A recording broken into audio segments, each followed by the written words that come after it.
चाहिए। That's good, great, thank you so much.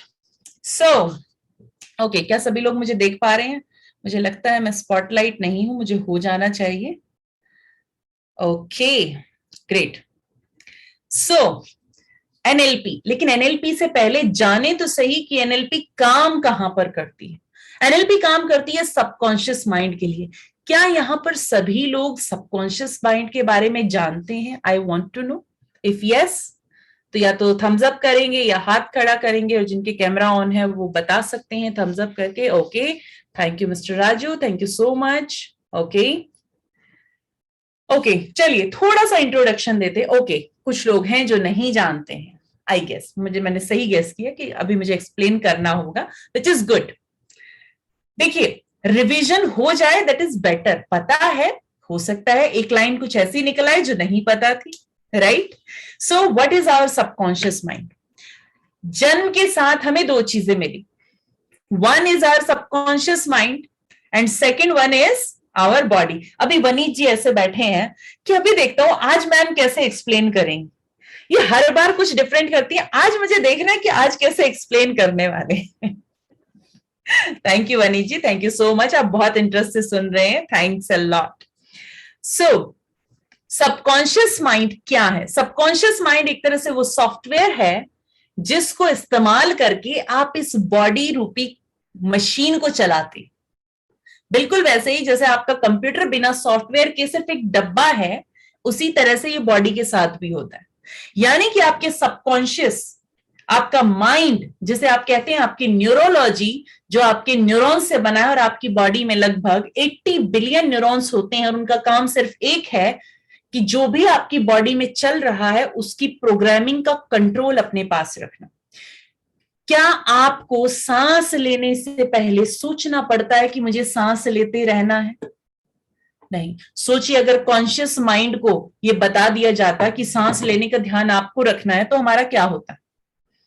भूल जाते ना हम कभी कभी, जैसे कुछ काम भूल जाते हैं, और उस वक्त आप तो जानते हैं क्या हो सकता था। इसलिए conscious mind is like a RAM, short term memory. तो ये सिर्फ 10% काम करता है, लेकिन इसका 10% काम बहुत इंपॉर्टेंट है, क्योंकि ये 10% ही क्या क्या अंदर जा रहा है उसके लिए बहुत इंपॉर्टेंट है। और साथ ही अगर आपको बाकी की 90% सबकॉन्शियस की पावर को इस्तेमाल करना है, तो आपको ये 10% की गाइडेंस बहुत इंपॉर्टेंट है। सबकॉन्शियस माइंड को ये तो पता है कि कदम कैसे चलाने हैं, लेकिन जाना कहां है ये कॉन्शियस माइंड आपको बताता है। सबकॉन्शियस माइंड चलना जानता है, लेकिन कहां चलना है ये सबकॉन्शियस माइंड नहीं जानता। सोचिए, अगर कॉन्शियस माइंड इसे डायरेक्शन देने के लिए अवेयर ही ना हो, वहां पर हो ही नहीं, तो ये तो सिर्फ चलना शुरू कर देगा। इसका मन करेगा ये दौड़ना शुरू कर देगा। इट मींस एक ऐसी मशीन जिसके अंदर सब कुछ है, हर रिसोर्स है, पूरी ताकत है, लेकिन अगर उसको कंट्रोल करने वाला पर्सन नहीं है, तो वो मशीन जहां किसी की जिंदगी बना सकती है, वहां किसी की जिंदगी तबाह भी कर सकती है। एम आई राइट गाइस? एक ऐसी गन जो बहुत ज्यादा पावरफुल है, और उसे चलाने वाला अगर वहां पर नहीं है, और वो किसी के भी हाथ लग गई, या फिर उसको डायरेक्ट करने के लिए प्रॉपर गाइडेंस वहां पर नहीं है, तो वो क्रिएटिविटी में कम और डिस्ट्रक्शन करने में ज्यादा इन्वॉल्व होगी। Isn't it? यानी कि जब भी पावर आती है तो क्या होता है, उस पावर को हम डिफरेंटली इस्तेमाल करना चाहते हैं। It is about our internal nature also. सोचिए, आज एक पावर आ जाए आपके पास, कुछ भी, आप इनविजिबल हो सकते हैं। फॉर एग्जाम्पल, आपको 1 घंटे के लिए इनविजिबल होने की पावर मिले, अब बताइए क्या उस पावर को उस वक्त आप सही तरीके से इस्तेमाल कर पाएंगे? सोचिए, पता है दिमाग सबसे ज्यादा कहां चलेगा? अरे इनविजिबल हो सकते हैं, शरारत पहले सूझेगी, क्रिएटिविटी बाद में आएगी। It means guidance is very much important. और ये गाइडेंस कैसे बनती है, कैसे क्रिएट कर पाते हैं आप अपनी लाइफ में? जब आप अपने कॉन्शियस और सबकॉन्शियस को अलाइन कर पाते हैं। इसी के लिए आपको हेल्प करती है एनएलपी। हमारे 80 बिलियन न्यूरॉन्स का काम है सोचना। देखना कि क्या क्रिएट करना है, और इस एक बार इसने जो सोच लिया वो क्रिएट बाहर की दुनिया में कर देगा। आपका कॉन्शियस माइंड जितने मर्जी ब्लॉक लगा ले, अगर सबकॉन्शियस में प्रोग्रामिंग हो गई, सबकॉन्शियस ने सोच लिया, तो ये करके ही मानेगा। क्यों? आपके कई डर होते हैं, ऐसा तो नहीं हो जाएगा, ऐसा तो नहीं हो जाएगा, कल को ऐसा नहीं हो जाएगा, और वो हो नहीं जाता। क्या आपके फियर्स रियलिटी में कन्वर्ट नहीं हो जाते? ऐसा क्यों होता है? और फिर हम कहते हैं देखा, मैंने तो कहा ही था। ये आपने कहा नहीं था, ये आपने क्रिएट किया है, क्योंकि आपके माइंड के अंदर लगातार वो पिक्चर चल रही थी और आपका कॉन्शियस कह रहा था नहीं नहीं, ऐसा मत सोचो, ऐसा मत सोचो, ऐसा मत सोचो। और इस मत को ही आपका सबकॉन्शियस माइंड नहीं सुनता कभी भी।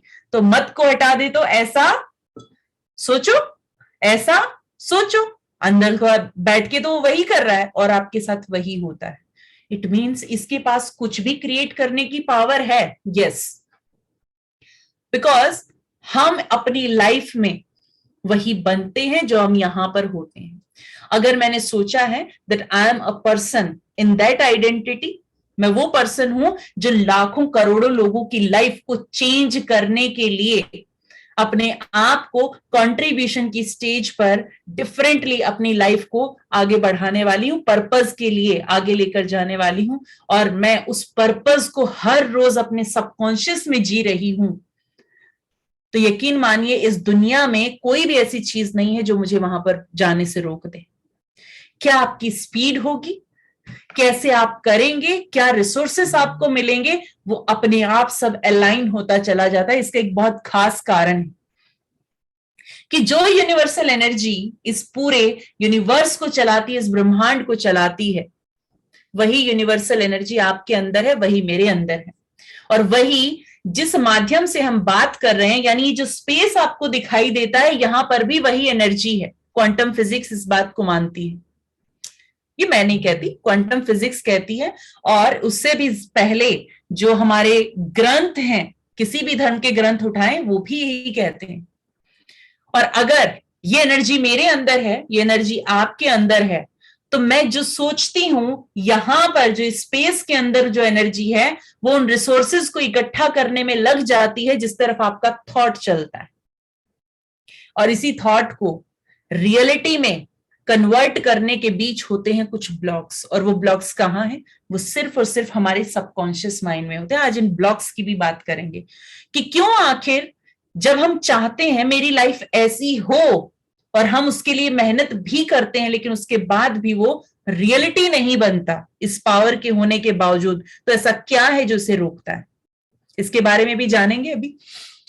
सो एनएलपी करती क्या है? आपकी 60 ट्रिलियन सेल्स वो करती हैं जो आपके 80 बिलियन न्यूरॉन्स इनको ऑर्डर देते हैं, जो ये देखते हैं वही कराते हैं। कैसे? सामने से एक इंसान आया और उसने अचानक से आप पर हमला किया, आप सोचेंगे नहीं अब मुझे इसके हाथ को ऐसे रोकना, आपकी 60 ट्रिलियन सेल्स इस बॉडी के रूप में उसे रोक देती हैं, या उसे धक्का देती हैं, या उससे दूर हट जाती हैं। कितनी जल्दी हो जाता है ये काम! यानी आपके न्यूरॉन्स ने देख लिया इस खतरे को, और देखते ही आपकी जितनी भी सेल्स हैं उन्होंने एकदम से एक्शन भी कर दिया। यानी आपके माइंड के पास रीजन होना चाहिए, आपके माइंड को पता होना चाहिए कि मुझे क्या करना है, यहां मुझे खुद को बचाना मेरा आउटकम था। अब उसके लिए अगर सामने से वो इंसान मेरे पास आया और हम किसी बिल्डिंग की छत पर खड़े हैं, उस वक्त मेरा माइंड ये भी नहीं देख पाता कि अगर मैंने इसे जोर से धक्का दिया तो हो सकता है सामने वाला पीछे गिर जाए, क्योंकि वहां पर आउटकम क्लियर था। ऐसी चीजें होती हैं हमारे साथ। यस, क्योंकि उस वक्त आप में वो हिम्मत कहां से आएगी आपको पता ही नहीं है। सामने कितना भी ज्यादा स्ट्रांग इंसान हो, आप खुद को बचाने के लिए अपनी पूरी ताकत लगा देते हैं, और ये बॉडी उस रिसोर्स को क्रिएट करती है। यानी आपके अंदर जब आप अपनी स्किल्स को, अपने बॉडी की ताकत को, अपने माइंड की जितनी भी स्किल्स आपने सीखी हैं, जो भी आपके पास है, उसको जब भी आप इस्तेमाल करते हैं, ये आपका रिसोर्स है। और ऐसे ऐसे पता नहीं कितने रिसोर्सेज आज तक आपने इकट्ठे किए हैं। आपने आज तक जो भी सीखा, समझा, जाना, सुना, जो भी आप पर गुजरा है, जो भी आपकी लाइफ में हुआ, वो सब कुछ आपने कहां स्टोर किया है? अपने न्यूरॉन्स में। 80 बिलियन न्यूरॉन्स, और हर न्यूरॉन की कैपेसिटी इज 82 GB। तो ये तो भूल जाइएगा कि मेमोरी वीक है आपकी। राइट, मेमोरी वीक नहीं है, बट शायद हम उस तरह से इस माइंड को इस्तेमाल नहीं कर पा रहे जिस तरह हमें इसे करना चाहिए। तो इसकी डी कोडिंग क्या है, क्यों आखिर ये मेरे हिसाब से काम नहीं करता, this is you are going to know in this workshop. NLP, NLP काम करती है आपके माइंड के अंदर, यानी कि उस सेंटर में जाकर जहां पर वो वाकई में सॉफ्टवेयर जहां से ऑपरेट करता है। ये क्या है अभी जान जाएंगे आप। न्यूरो यानी मेरा सेंट्रल नर्वस सिस्टम, जिसके जरिए कोई भी इंफॉर्मेशन मैं बाहर से अपने माइंड में लेकर आती हूं। और ये कैसे आती है, या तो देखकर, या सुनकर, या महसूस करके, या फिर कुछ टेस्ट करके, या फिर स्मेल करके। 5 तरीके से ये इंफॉर्मेशन हमारे पास आती है। और इसको किस तरह से मैं रिटेन करती हूं, अपने माइंड में लेकर जाती हूं, यही है आपका न्यूरो। इसलिए इसको न्यूरो के जरिए रिप्रेजेंट किया गया।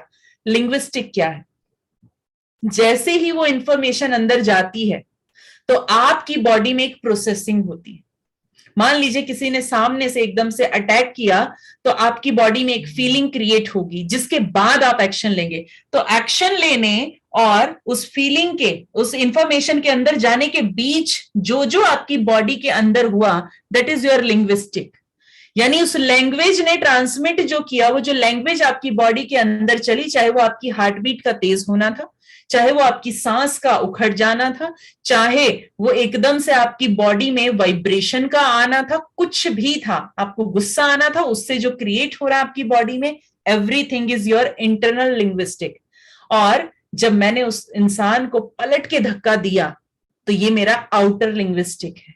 या मैंने कुछ वर्ड बोले, वो सब मेरे आउटर लिंग्विस्टिक से रिप्रेजेंट हुआ, मेरे फेशियल एक्सप्रेशन से आपको मिला, that is my outer linguistics. तो दोनों तरह से हमारे लिंग्विस्टिक्स काम करते हैं, जो भी इंफॉर्मेशन का इंपैक्ट हम पर पड़ता है। और तीसरी चीज होती है, जब बार बार ये प्रोसेस चलता है तो हमारा माइंड सीखता है कि ओके, ये सिचुएशन आई तो ये करेंगे, ये सिचुएशन आई तो ये करेंगे, और ये एक ऑटो प्रोग्रामिंग हो जाती है। यानी कि अब अगली बार जब भी ऐसी सिचुएशन आएगी, आपका माइंड और बेहतर तरीके से बिना सोचे इसे ऑटो पायलट पर चला देगा। और ये अक्सर हमारे साथ होता है, हम एक ही तरह से खाते हैं, पीते हैं, उठते हैं, कौन सा पैर पहले शूज में जाएगा ये भी फिक्स होता है। अगर हमारा कॉन्शियस माइंड लिखना जानता है तो वो उल्टे हाथ से भी उतना ही तेज लिखना चाहिए, क्योंकि सीखा तो है, हमें पता है कैसे लिखी जाती हैं चीजें। लेकिन आप सीधे हाथ से ही क्यों लिखते हो, या जो लेफ्टी हैं वो उल्टे से ही क्यों लिखते हैं? आई अग्री कि कुछ लोग दोनों हाथों से लिखते हैं, आई डू अग्री, बट वो उन्हें स्पेशली ट्रेन करना पड़ता है खुद को।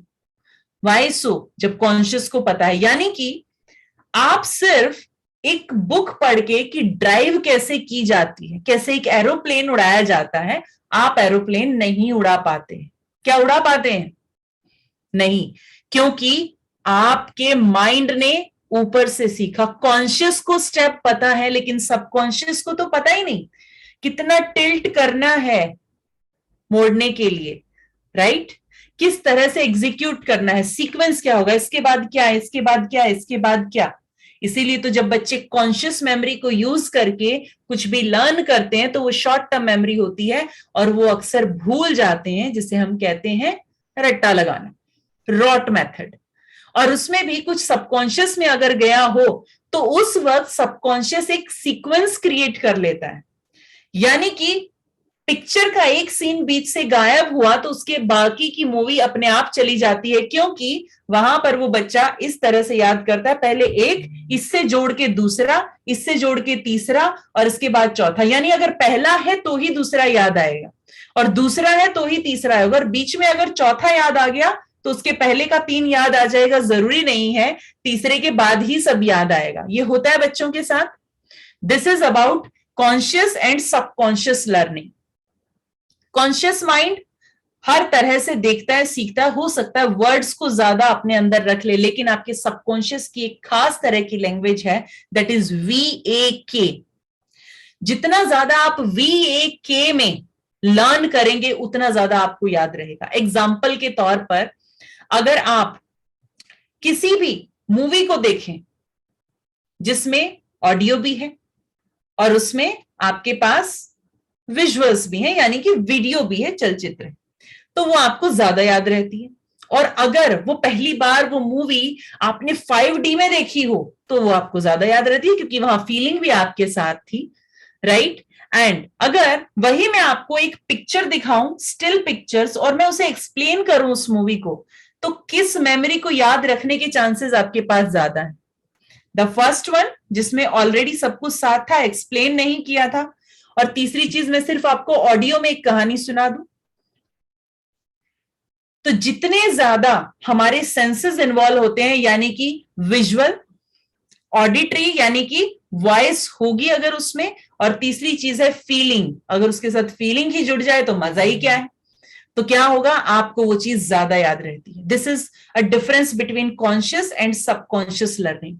और लाइफ में जितने भी इंसिडेंट्स होते हैं ना जो बहुत अच्छे हुए हैं, वो हमारे VA के तीनों तरह से स्टोर होते हैं, क्योंकि हमारी फीलिंग बहुत इन्वॉल्व होती है उसमें, डीप फीलिंग वाले इमोशन याद है हमें। और जितने भी खराब इंसिडेंट्स है ना, वो भी वही याद है जिसमें बहुत खराब फील हुआ था। ये होता है guys? Yes, it is happening. जो अच्छे हैं वो याद रहे तो बहुत अच्छी बात है। अभी भी अगर मैं कॉलेज के दिनों की बात करूं तो किसी किसी के चेहरे पर स्माइल आ जाएगी, क्योंकि कुछ फीलिंग्स जुड़ी हुई हैं अच्छी, राइट। बचपन की बात करें तो एकदम से कुछ खास चीजें याद आ जाएंगी। क्या आपको स्कूल का कोई ऐसा ऑर्डिनरी डे याद है जिसमें आपने कुछ अच्छा नहीं किया और आपके साथ कुछ खराब नहीं हुआ था? नहीं रखता माइंड, यानी माइंड एक स्पेशल तरीके से चीजों को याद रखता है। So this is about your subconscious mind. NLP को 1970s में रिचर्ड बैंडलर और जॉन ग्राइंडर ने 3 लोगों को स्टडी करके, जो कि लोगों के पैटर्न्स पर वर्क करते थे, उनके बिहेवियर्स को चेंज किया करते थे, उन्हें ट्रॉमा से बाहर आने में या उनकी बॉडी को हील करने में हेल्प किया करते थे। जिनमें से एक थे फिल स्पर्स, जो कि एक फैमिली थेरेपिस्ट थे। दूसरी थी वर्जीनिया सेटर, जो ट्रॉमा से लोगों को बाहर निकालती थी, और इन्होंने बहुत ही एक अच्छा काम किया उन सैनिकों के साथ जो सेकेंड वर्ल्ड वॉर में बहुत ज्यादा खून खराबा देख चुके थे, और उन्हें वापस अपनी नॉर्मल लाइफ में लौटने में इन्होंने बहुत हेल्प किया। उस वॉर के ट्रॉमा को हटाने में ये उन्हें हेल्प भी किया करती थी। और मिल्टन एरिक्सन इस दुनिया के सबसे बड़े हिप्नोथेरेपिस्ट हुए हैं। ये कुछ ऐसी टेक्निक्स यूज किया करते थे जब ये लोगों को ट्रांस में ले जाते थे, और वहां पर जाकर उनके सबकॉन्शियस में कुछ ऐसी इंफॉर्मेशन डाल दिया करते थे जिसके बाद वो अपनी बॉडी को प्रोग्राम कर लेते थे वापस हील करने के लिए। और इसके लिए इन्होंने सबसे पहला एग्जाम्पल किसके ऊपर दिया? खुद के ऊपर। मैंने कहा था ना कि अगर ट्रांसफॉर्मेशन लोगों पर करनी है तो पहले अपनी ट्रांसफॉर्मेशन होगी। ये काम इन्होंने बखूबी किया।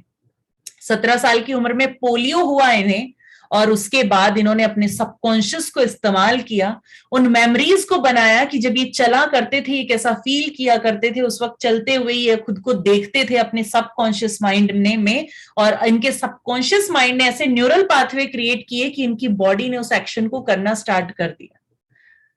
और इसके बाद एलोपैथी कहती है कि पोलियो का इलाज नहीं है, और ये काम ये 1970s में कर चुके थे, right. So this is all about the power of subconscious mind. और अगर सब कुछ पहले से तय होता तो उन लोगों का क्या होता जो बड़े बड़े ड्रीम देखते हैं और उसे पूरा कर लेते हैं? This is also a point. So subconscious mind can achieve each and everything that ये यहां सोच सकता है।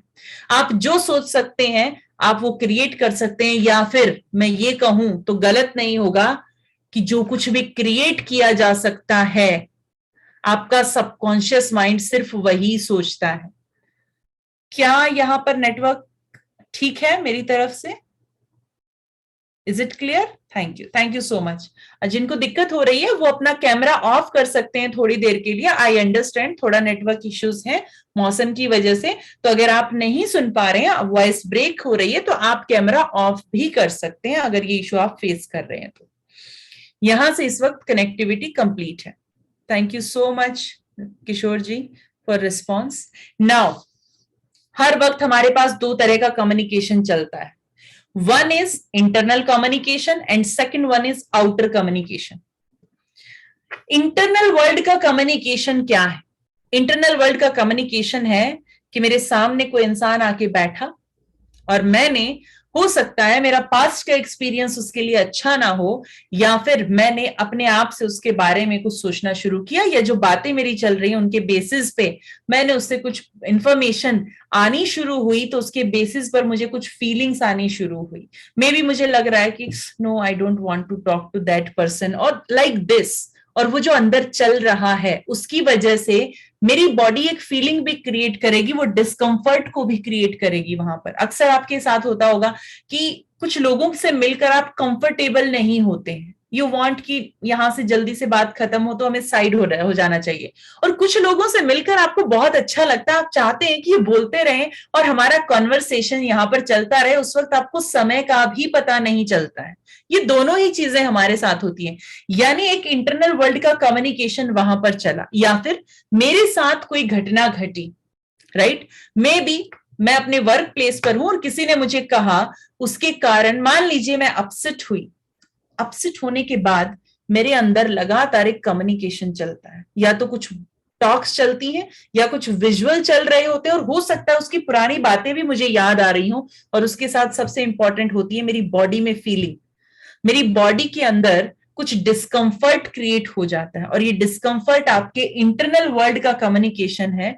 और जब हो सकता है कि दोबारा वो इंसान सामने आए, तो ये जो डिस्कंफर्ट है मैं इसको कहां थ्रो करूंगी, बाहर, राइट, यानी मेरा जो रिस्पॉन्स होगा वो मेरे एक्सटर्नल वर्ल्ड का कम्युनिकेशन है, लेकिन उससे पहले एक कम्युनिकेशन मेरे इंटरनल वर्ल्ड में, यानी कि मेरी बॉडी और मेरे माइंड के अंदर हो चुका है। यानी हर बार मेरे इंटरनल वर्ल्ड का कम्युनिकेशन मेरे एक्सटर्नल वर्ल्ड के कम्युनिकेशन के लिए जिम्मेदार होगा, और जितना ज्यादा हम एक्सटर्नल वर्ल्ड में रिएक्ट करेंगे रिस्पॉन्ड ना करके, उतना इंटरनल वर्ल्ड का कम्युनिकेशन मेरा खराब होता चला जाएगा। इसी बात को समझना जरूरी है, because this is very important कि किस तरह से मेरी लाइफ पूरी की पूरी इन दो तरह के कम्युनिकेशन के बीच झूलती रहती है। द फर्स्ट थिंग, आपके इंटरनल वर्ल्ड में आपकी जो भी वैल्यूज हैं, जो भी आपने सीखा है, आपकी जो अपब्रिंगिंग है, आप जो बिलीव करते हैं, जो आपका बिलीफ सिस्टम है, आप खुद को जैसा मानते हैं, अगर आप मानते हैं कि मैं बहुत ही एक एंग्री पर्सन हूं, I am not a good husband, I am not a good wife, और या फिर आपके अंदर कोई भी गिल्ट है, कुछ भी है, उससे आपने अगर अपनी आइडेंटिटी को कनेक्ट कर रखा है, तो ये आपके इंटरनल वर्ल्ड में, और उसके बाद आपके एक्सटर्नल वर्ल्ड में उसका नतीजा आपके वर्बल बिहेवियर में दिखेगा, आपकी हैबिट्स में दिखेगा, आपके एक्शंस में दिखेगा, और आप लोगों से अपने रिश्ते उसी तरह के बना पाएंगे। यानी कि हमारे माइंड के अंदर कुछ ऐसे रूट्स हैं जो जितने स्ट्रांग होंगे, बाहर का एक्शन मेरा उसी की क्वालिटी को रिप्रेजेंट करता है। तो ये इंटरनल वर्ल्ड के कम्युनिकेशन को समझने का काम कैसे होगा, कॉन्शियस से हम सब कुछ देख सकते हैं। इस वक्त आप मुझे देख पा रहे हैं, कॉन्शियस माइंड से देख पा रहे हैं, सुन पा रहे हैं, कॉन्शियस माइंड से सुन रहे हैं, और इस वक्त आप जहां भी बैठे हैं, जो भी मौसम है, जो भी टेम्परेचर है, आप जिस भी इस वक्त सिचुएशन में है, आप उसे फील कर रहे हैं, ये कॉन्शियसली कर रहे हैं। लेकिन अगर मैं आपसे कहूं कि लास्ट टाइम जब आपने अपना फेवरेट फूड अपनी फेवरेट प्लेस पर जाकर खाया था, एक बार उस मोमेंट के बारे में सोचिए। अब आप पहुंच गए उस प्लेस पर, यहां पर एक इमेज चल रही है, जब सामने मैं हूं तो अंदर दिखाई कहां दिया, ये सबकॉन्शियस में आप देख रहे हैं। और मैं कहूं उस वक्त कौन कौन था, क्या क्या बातें हो रही थी उस वक्त, अब वो आवाजें आपको कहां सुनाई देंगी, आपके सबकॉन्शियस में, क्योंकि कॉन्शियस में तो अभी ये वर्ड्स अंदर जा रहे हैं।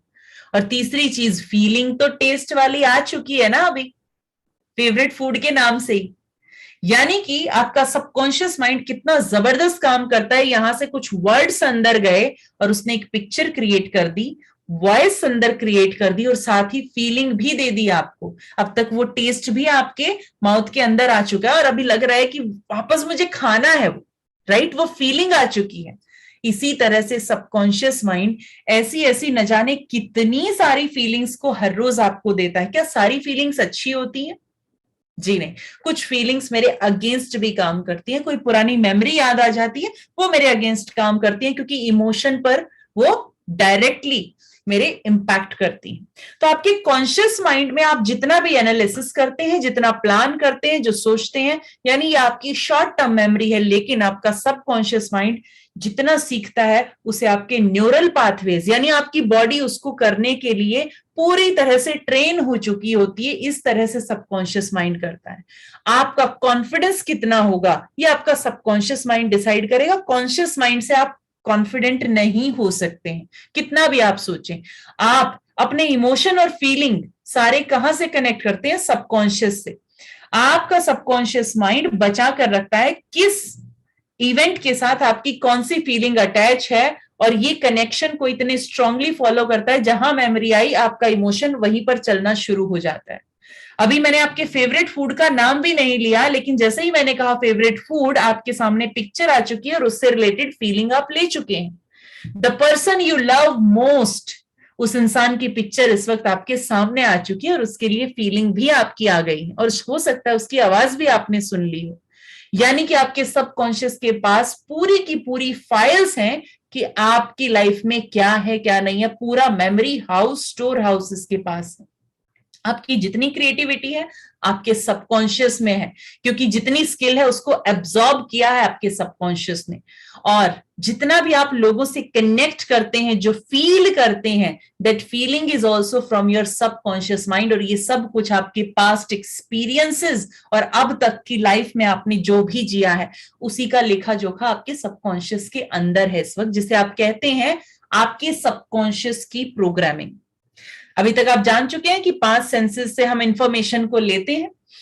आपकी कोई मेमोरी है वो आपको विजुअल्स में भी याद है, उसमें कुछ आवाजें भी हैं, और हो सकता है किसी की वॉइस आज तक याद है, किसी के कहे वर्ड्स आज तक याद हैं। लेकिन एक चीज हमेशा कॉमन होती है किसी भी मेमोरी में, दैट इज काइनेस्थेटिक, यानी कि फीलिंग आपकी बॉडी में जरूर होती है आपकी हर मेमोरी से जुड़ी हुई, चाहे थोड़ी हो या थोड़ी ज्यादा हो। और इसी तरह से आप जो भी स्मेल करते हैं, आपको अच्छे से पता है कौन से फूल की खुशबू कैसी है, लेकिन एक नया फ्लावर आपको स्मेल करा दिया जाए और आपसे पूछा जाए ये कौन सी खुशबू है, तो आप उसकी पिक्चर भी इमेजिन नहीं कर पाएंगे, इजंट इट? यानी कि उस फ्लावर को कभी उस विजुअल के साथ, उस खुशबू को आपने आज तक एक साथ देखा ही नहीं। लेकिन सोचिए, मैं आपको एक गुलाब का फूल दिखाऊं और मैं कहूं अब आंखें बंद करो, और उसके बाद किसी और फूल की खुशबू आपको स्मेल करने के लिए दे दूं, तो क्या आप यकीन करेंगे कि ये इसकी खुशबू है? आप कहेंगे नहीं, गुलाब की खुशबू ऐसी नहीं होती है। कैसे कह सकते हैं? मैं कहूंगी मैंने तो आपको ये दिखाया है, क्योंकि आपकी सेंसेस बहुत अच्छे से जानती है कि ये कौन सी खुशबू है। अरे वो तो छोड़िए, मम्मी ने दाल बनाई है ये खुशबू भी हम पहचानते हैं कि नहीं नहीं, टेस्ट की तो बात ही छोड़ दीजिए, वो खुशबू भी हमें पता होती है कि ये खुशबू मेरे घर में बनने वाली दाल की है या पड़ोसी के घर की है, इजंट इट? इतना माइन्यूटली वर्क करता है। चाय की खुशबू से पता चल जाता है टेस्ट कैसा बन रहा होगा, होता है? यस। क्यों? क्योंकि इसने बहुत अच्छे से लर्न किया है, इसने बहुत अच्छे से अटैच किया चीजों को। और टेस्ट में अगर 19-20 का फर्क आता है तो आप फौरन बता देते हैं कि ये चीज मेरे घर की बनी नहीं है, या फिर ये वैसी नहीं बनी है जैसी बननी चाहिए थी। यानी आपके सबकॉन्शियस की लर्निंग बहुत स्ट्रांग होती है, कॉन्शियस माइंड इसमें नहीं कर सकता गैप। एक और अमेजिंग चीज, कई बार कुछ चीजों में, खाने पीने की चीजों में कोई ऐसा इंग्रेडिएंट डला होता है जिससे किसी एक इंसान को एलर्जी है, लेकिन उस इंसान को नहीं पता कॉन्शियसली कि इसमें वो चीज है। लेकिन जैसे ही वो इंसान खाता है, उसको कॉन्शियसली भी पता नहीं चलता टेस्ट से कि ये टेस्ट उस इंग्रेडिएंट का है, लेकिन उसका सबकॉन्शियस माइंड इतना माइन्यूटली उसके टेस्ट बट इतने माइन्यूटली उसको ग्रैब कर लेते हैं, एब्जॉर्ब कर लेते हैं और जान जाते हैं ये वही इंग्रेडिएंट है जिससे मुझे एलर्जी है, और उस इंसान को एलर्जी हो जाती है, और उसे बाद में पता चलता है कि इसमें ये चीज, ये इंग्रेडिएंट भी था, इसलिए मुझे एलर्जी हो गई, इजंट इट? यानी कि हमारा सबकॉन्शियस माइंड सबसे ज्यादा रोल प्ले करता है हमारी लाइफ की क्वालिटी में, रिजल्ट्स में। अब बात करते हैं कि क्या सबकॉन्शियस माइंड बाहर से इंफॉर्मेशन एज इट इज लेकर जाता है माइंड के अंदर, एज इट इज स्टोर करता है? अगर ऐसा होता तो आज तक हमारे बच्चों ने, हमने जितना जो कुछ भी पढ़ा है वो सब कुछ हमें याद रहता। जितना जो कुछ भी देखा वो सब कुछ हमें आज तक याद होता, लेकिन हम कुछ मेमोरीज भूल जाते हैं। हम तो ये भी भूल जाते हैं कि सुबह के समय किसी ने कोई चीज दी थी तो वो कहाँ रखी है। बाकी चीजें तो बहुत दूर की बात है, जबकि हमारा माइंड सिर्फ देखकर 25 लाख इंफॉर्मेशन को याद करने की ताकत रखता है। लेकिन ऐसा क्या होता है कि वो उसे याद नहीं रखता? होता कुछ ऐसा है कि आपका माइंड जितनी इंफॉर्मेशन देखता है, सुनता है या फील करता है, उसमें से कुछ डिलीट करता है। रेंडमली सब कुछ नहीं लेता, डिलीशन भी उसमें होता है। और सबसे ज्यादा जो उसके एक्सपीरियंस के हिसाब से उसे लगता है कि ये इंपॉर्टेंट है, उसी को रखना चाहता है, उस पर ज्यादा फोकस रखना चाहता है। अगर मैं एक पेंटर की बात करूं, जिस इंसान को कलर से बहुत प्यार है, पेंटिंग में वो बहुत ज्यादा अपने आप को समझता है कि उसका इंटरेस्ट है, उसके लिए एक पेंटिंग कंपटीशन एक इंटरेस्ट का सब्जेक्ट हो सकता है। वो बाकी सब कुछ वहां से हटा देगा और वो पेंटिंग वाले सब्जेक्ट की तरफ ज्यादा अट्रैक्ट होगा, क्रिएटिव फील्ड में उसका ज्यादा इंटरेस्ट होगा। वहीं पर एक हाउसवाइफ है जिसको बहुत शौक है खाना बनाने का, अलग अलग रेसिपी ट्राई करने का, वो हो सकता है कि ऐसे ऐड की तरफ अट्रैक्ट हो जो उनको एक हो सकता है कि किसी नए इंग्रेडिएंट की जानकारी दे रहा हो, किसी नए मसाले की दे रहा हो जानकारी। उसके लिए वो पेंटिंग का एड बिल्कुल बेकार है, वो पेंटिंग कंपटीशन का एड उसके लिए बेकार है। यानी कि हमारे इंटरेस्ट के हिसाब से भी हम इंफॉर्मेशन को डिलीट करते हैं और हमें याद भी नहीं होता कि उस पेपर में ऐसा कोई एड था भी। राइट? यानी माइंड बिल्कुल उस इंफॉर्मेशन पर फोकस नहीं करता। इसी के साथ दूसरी चीज हमारा माइंड करता है डिस्टॉर्शन, यानी जो कुछ भी देखा सुना उसमें डिस्टॉर्ट भी करता है। डिस्टॉर्शन का सिर्फ एक ही मतलब है, अच्छा इसका मतलब ये, इसका मतलब ये ऐसा है, ये वैसा है। तो ये जो आगे हम एडजेक्टिव्स लगाते हैं, ये सब कुछ डिस्टॉर्शन है। आज बारिश का मौसम है, अरे बाहर का मौसम बहुत खराब है। किसी के लिए बारिश का मौसम बहुत सुहाना मौसम है, लेकिन किसी के लिए वो मौसम खराब है। क्यों? क्योंकि उसका कोई ऐसा एक्सपीरियंस वहां पर है जिस दिन उस बारिश के मौसम की वजह से उसको बहुत स्ट्रगल हुआ था, या जैसे ही बाहर बारिश का मौसम होना शुरू होता है बार बार उसने कहते सुना, अरे बाहर मौसम खराब है, अभी बाहर मत जाना, बाहर मौसम खराब है, बाहर मत जाना।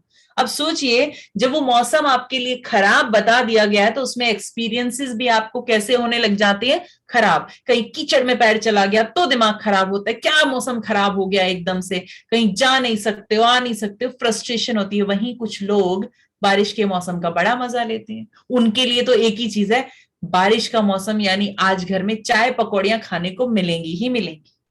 राइट? यानी सबके लिए वो अलग अलग है। इवेंट एक हुआ था, सीन एक ही था बारिश के मौसम का, लेकिन बाकी लोगों के लिए अलग अलग तरह से उसने इंपैक्ट किया। यही है आपका distortion. And the next thing is generalisation.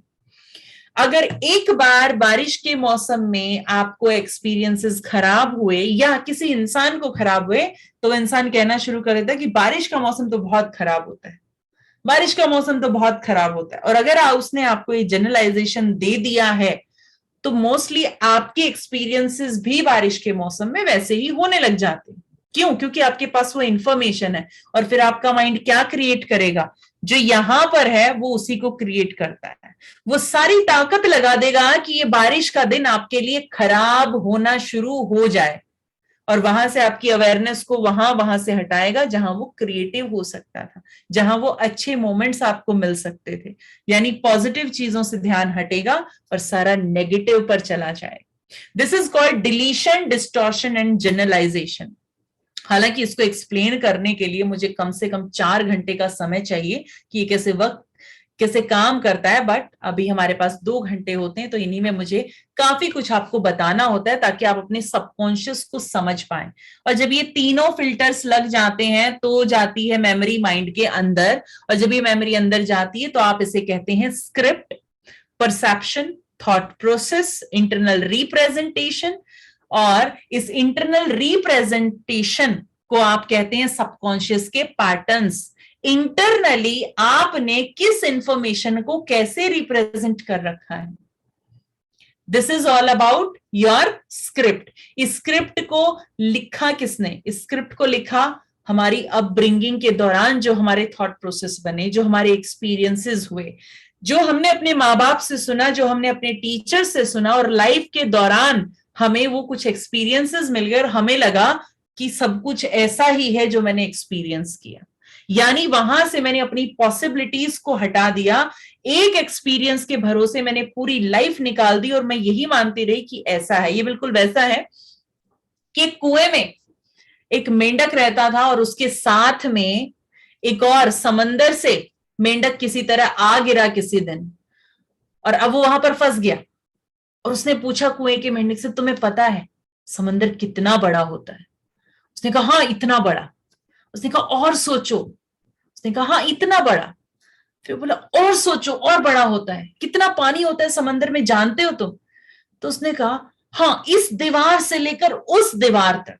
अब सोचिए, उसके एक्सपीरियंस ने सिर्फ एक ही चीज कर रखी थी कि इससे बड़ा तो कुछ हो ही नहीं सकता, और उसने परसीव कर रखा था, उसका परसेप्शन यही था कि दुनिया में जितना पानी है वो इस कुएं के अंदर है और इससे बड़ा शायद कुछ हो ही नहीं सकता। यानी कि अगर मैंने अपने इस डिलीशन, डिस्टॉर्शन और जनरलाइजेशन को ऐसा बना रखा है जिसने मुझे लिमिट्स में बांध रखा है, कोई कहता है अरे इस फील्ड में जा रहे उसमें तो स्कोप ही नहीं है, लेकिन क्या हर एक फील्ड में ऐसे लोग नहीं हैं जो सक्सेसफुल हैं, जो बहुत अच्छा कर रहे हैं? आपको हर फील्ड में मिल जाएंगे। अगर ऐसा ना होता, उसकी एक पर्टिकुलर सब्जेक्ट या फील्ड का कंट्रीब्यूशन ना होता किसी इंसान की लाइफ में, तो वहां पर होता ही नहीं, उस सब्जेक्ट को ही हटा दिया जाता वहां से। लेकिन हमारे बिलीफ क्या है, डिस्टॉर्शन क्या हुआ है, डिलीशन क्या कर दिया है दुनिया ने, उस पर हमने एक थॉट प्रोसेस क्रिएट किया और उसके हिसाब से मैंने स्क्रिप्ट लिख दी और मैंने ये मान लिया कि अगर यहां पर अपॉर्चुनिटी नहीं है तो मुझे जिंदगी में अपॉर्चुनिटी मिलेगी भी नहीं।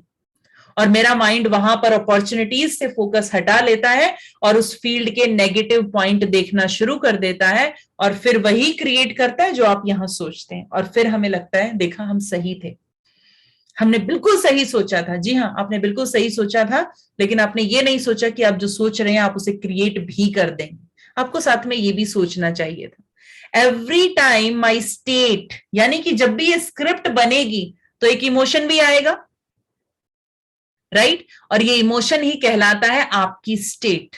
एक समय पर आप कैसा महसूस कर रहे हैं वो आपकी स्टेट है। एक समय पर आपके माइंड में क्या क्या पिक्चर्स चल रही हैं, कौन सी मेमोरीज की, वो आपकी स्टेट है। उस समय पर आपके अंदर कौन सी आवाजें चल रही हैं, किसी और की या अपने अंदर से भी कोई आवाज आ रही है, वो आपकी स्टेट है। और उसकी वजह से आपकी बॉडी में जो भी सेंसेशंस चल रही हैं, आपके कंधे झुके हैं या फिर आपकी एनर्जी लो है, आपका चेहरा मुरझाया हुआ है, आपकी आंखें नीचे की तरफ है, जो कुछ भी है वो सब कुछ आपकी स्टेट है। यानी एक समय पर आपके माइंड और बॉडी में जो भी होता है वो होती है आपकी स्टेट। ये स्टेट दो तरह की होती है, रिसोर्सफुल भी होती है, अनरिसोर्सफुल भी होती है। यानी जब भी आप पॉजिटिव इमोशन में हैं तो ये स्टेट रिसोर्सफुल है। इसे पॉजिटिव स्टेट क्यों नहीं कहा गया, इसे रिसोर्सफुल स्टेट ही क्यों कहा गया? A big question. तो जानते हैं पहले रिसोर्स क्या है एंड रिसोर्सफुलनेस क्या है। रिसोर्स है, आज तक आपने जितना भी नॉलेज लिया है वो सब आपका रिसोर्स है। लेकिन रिसोर्सफुलनेस वो कंडीशन है जिसमें आप अपने नॉलेज को यूज कर पाएंगे और वो नॉलेज एक आपकी लाइफ में रिजल्ट क्रिएट करेगा। इसलिए मैंने कहा था क्या नॉलेज हमारी ताकत बनता है, तो आपने कहा था हाँ, लेकिन कब बनता है? जब हम उसे इस्तेमाल कर पाते हैं। तो माय डियर फ्रेंड्स, इस नॉलेज को इस्तेमाल करने के लिए, इस रिसोर्स को इस्तेमाल करने के लिए आपके पास होनी चाहिए resourcefulness. And the most important thing, अगर आपके पास रिसोर्स नहीं है लेकिन आपके पास रिसोर्सफुलनेस है, तो आप उस रिसोर्स को अपनी लाइफ में ढूंढ लाएंगे जिसकी आपको जरूरत है। हो सकता है आपके पास उस वक्त वो सारे के सारे इंग्रेडिएंट्स ना हो जो आपकी लाइफ के गोल को पूरा करने के लिए जरूरी हो, लेकिन आपके पास वो इमोशन है, वो मोटिवेशन है, वो स्टेट है कि आप उस रिसोर्स को जुटाने के लिए इतनी शिद्दत से मेहनत करने को तैयार है, हार मानते नहीं और आप उसे ढूंढ लाते हैं। ऐसा अक्सर होता है हमारी लाइफ में। जब हमारे पास एक स्ट्रॉन्ग रीजन होता है और हमें पता होता है हमें पहुंचना कहां है, तो फैक्ट्स वहां पर हमें रोक नहीं पाते। तो जब भी आप रिसोर्सफुलनेस में होंगे, एक बिजनेस मैन के लिए रिसोर्सफुल स्टेट हो सकती है उसकी फ्लेक्सिबिलिटी, कि वो फ्लेक्सिबल रहता है कि मेरे प्लान्स को अगर मुझे मेरे गोल तक पहुंचने के लिए थोड़ा चेंज भी करना पड़े तो मैं कर लूं, यानी कि मेरा गोल वही रहेगा लेकिन मेरी अप्रोच चेंज हो जाती है। उसकी फ्लेक्सिबिलिटी, उसकी रिसोर्सफुलनेस है, वो फ्लेक्सिबिलिटी के साथ काम लेगा और अपने गोल को अचीव करेगा। वो मोटिवेटेड रहेगा जब वो रिसोर्सफुलनेस में होगा, कि उसे पता होगा कि मुझे मेरे गोल की तरफ बढ़ना है और मेरे साथ चलने वालों को मुझे साथ लेकर चलना है। वो मोटिवेशन रहेगा, इनिशिएटिव लेने की हर बार जो मोटिवेशन है उसका बढ़ता रहेगा, ताकत रहेगी, स्पॉन्टेनियस इनिशिएटिव लेने की उसके अंदर कैपेबिलिटी होगी, डिसीजन मेकिंग उसकी अच्छी होगी। क्यों? क्योंकि उस रिसोर्सफुलनेस में वो अपनी अवेयरनेस और ऑब्जर्वेशन को यूज कर रहा होगा। एक स्टूडेंट जब भी अपनी स्टडी पर पूरी तरह से कंसंट्रेशन कर पा रहा है, इट मींस उसका इमोशन अच्छा है। कोई भी बच्चा अच्छे इमोशन में ही अपनी स्टडी पर पूरा कंसंट्रेट करता है। जब उसे स्ट्रेस होता है एग्जाम का तो वो चीजें भूलनी शुरू हो जाता है, उसे रिकॉल नहीं होती चीजें। क्यों? क्योंकि जैसे ही वो अनरिसोर्सफुलनेस आती है वैसे ही बॉडी के केमिकल बैलेंसेस चेंज हो जाते हैं, और जिस केमिकल बैलेंस के साथ उसने चीजें याद रखी थी उसको रिट्राइव करने के लिए अब अंदर का माहौल चेंज हो चुका है, केमिकल बैलेंस चेंज हो चुका है, तो अब वो रिट्राइव नहीं कर पाता, उसके न्यूरल पाथवे कंफ्यूज हो जाते हैं। कपल्स के लिए जब भी वो अपने रिलेशनशिप में ट्रस्ट, लव और टुगेदरनेस को फील करते हैं, दिस इज रिसोर्सफुलनेस, उस वक्त हमेशा उनका रिलेशनशिप बेहतर बेहतर बेहतर लेवल पर जाएगा। लेकिन क्यों? ताकि उनके जो इमोशंस हैं वो भी इसी के हिसाब से बेहतर बनेंगे और बेहतर वो स्टेट में होंगे और बेहतर अपने रिलेशनशिप को लेकर जाएंगे। एक healthy person disease free body पा सकता है अगर उसके पास रिसोर्सफुलनेस है, उसकी हेल्थ अच्छी रहती है, उस इंसान को बीमारियां उस इंसान के मुकाबले बहुत कम घेरती हैं जिसको हमेशा अनरिसोर्सफुल ने घेर रखा है।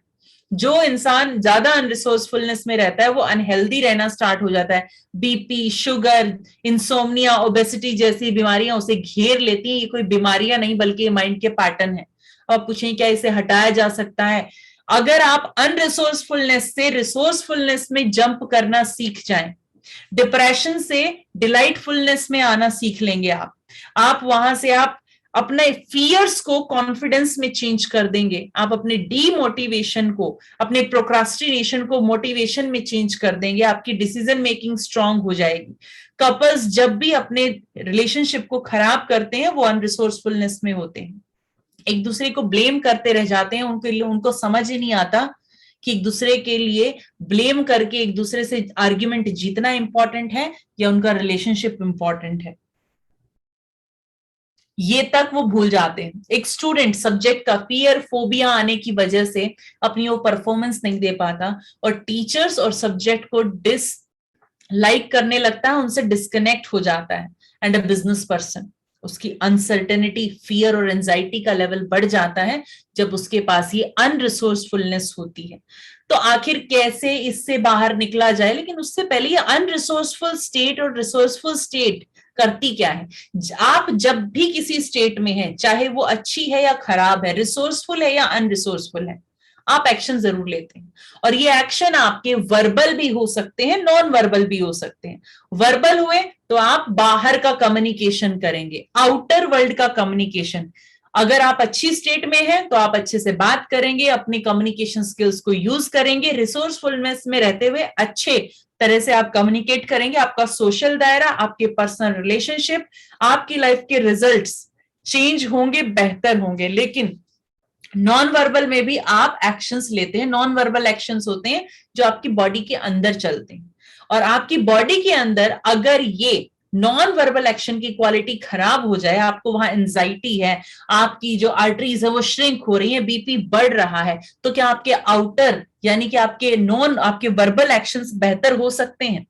यानी कि दोनों ही तरह के एक्शंस जब भी आपके पास होंगे तो रिजल्ट्स भी होंगे, और रिजल्ट की क्वालिटी वो होगी जिस स्टेट में रहकर आपने अपना डिसीजन लिया होगा।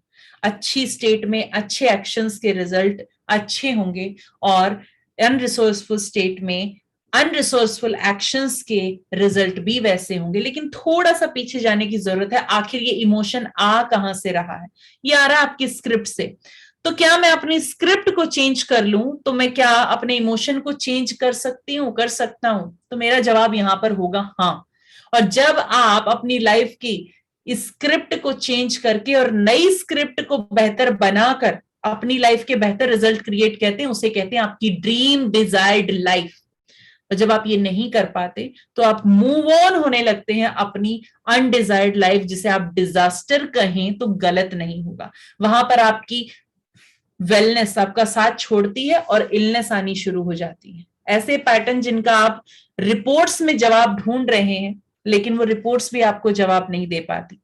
इंस्टेबिलिटी आ जाती है आपके वेल्थ में, रिलेशनशिप खराब होने शुरू हो जाते हैं, चाहे वो पर्सनल है या सोशल है।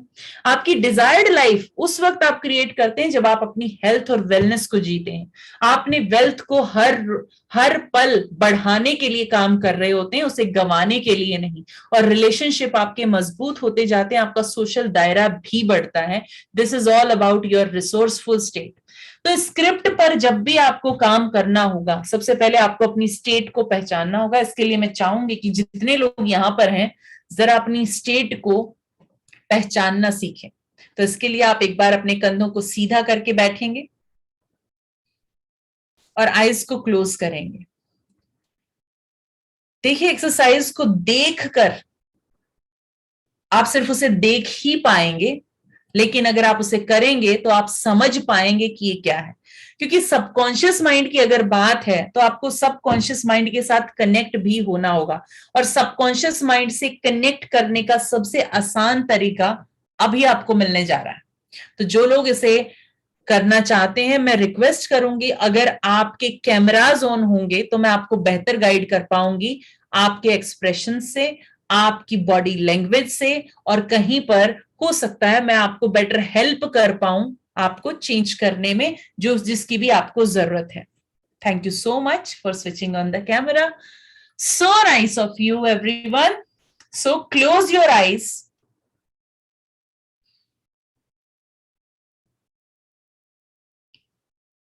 और अपने कंधों को थोड़ा सा खोलेंगे इस तरह से, जैसे किसी ने आपके दोनों कंधों के बीच में हाथ रखकर आपकी चेस्ट को थोड़ा आगे की तरफ धकेल दिया हो और आपके कंधे थोड़ा और खुल गए। कंधों को एंटी ग्रेविटी ना करके ग्रेविटी के फ्लो में छोड़ देंगे और एक बार के लिए अपनी ब्रेथ पर अपना फोकस लेकर जाएंगे।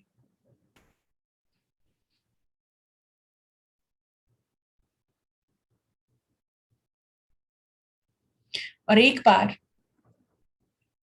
उस बिहेवियर के बारे में सोचिए या उस मोमेंट के बारे में सोचिए जो अक्सर आपको परेशान कर देती है, इरिटेट कर देती है। वो कोई इंसान भी हो सकता है।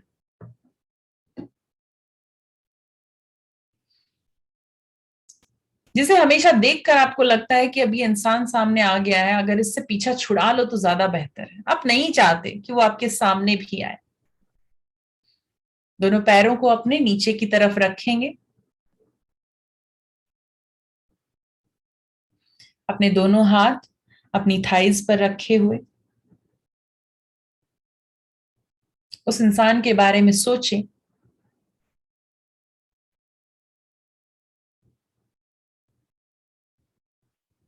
या उस सिचुएशन के बारे में सोचें जो आपको डिस्कंफर्ट में डाल देती।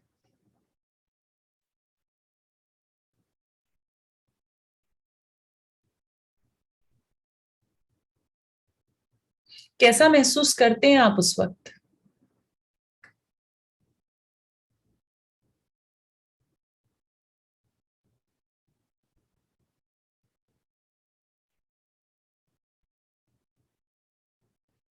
जो लोग इस वक्त स्टिलनेस में नहीं बैठ पा रहे हैं, there is a reason, that is sensation in your body. What is stopping you? अक्सर ये सेंसेशन हमारे पास होती हैं और ये ज्यादातर उसी वक्त आती हैं जब हम अपने सबकॉन्शियस से कनेक्ट करना चाहते हैं। हम जानना चाहते हैं कि आखिर चल क्या रहा है अंदर। और जितना आप अंदर जाएंगे उतने ज्यादा आप पाएंगे कि आप स्टिलनेस में जाना शुरू हो जाते हैं। इस वक्त जो भी आप महसूस कर रहे हैं उस सिचुएशन और इंसान की वजह से, जरा देखें आपको वो विजुअल्स या फिर वो आवाजें किस डायरेक्शन से आ रही हैं।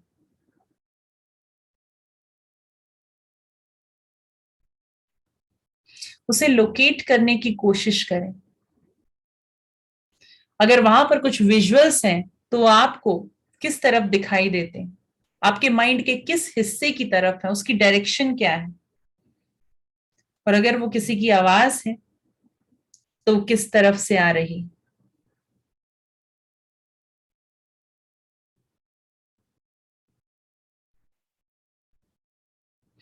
अब जरा एक गहरी सांस लेंगे, अपनी नेक को थोड़ा ऊपर की तरफ उठाएंगे हल्का सा, जैसे आप शावर में खड़े होकर कभी कभी अपने फोरहेड पर उस शावर को फील करना चाहते हैं, बिल्कुल उसी तरह।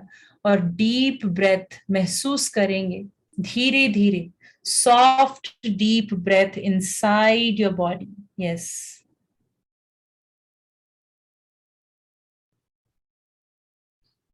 एंड फील कि अभी भी आप उस शावर के नीचे खड़े हैं, and you are feeling that shower on your face. Just feel it on your face. थोड़ा सा ऊपर की तरफ फेस रखेंगे, हल्का सा और Nanda ji. Good. Feel that shower on your face. और अपनी ब्रेथ पर अपना पूरा ध्यान रखेंगे। Your breath is deeper than before. और धीरे धीरे अपनी ब्रेथ पर फोकस रखते हुए अपनी अवेयरनेस में वापस लौटना शुरू करेंगे।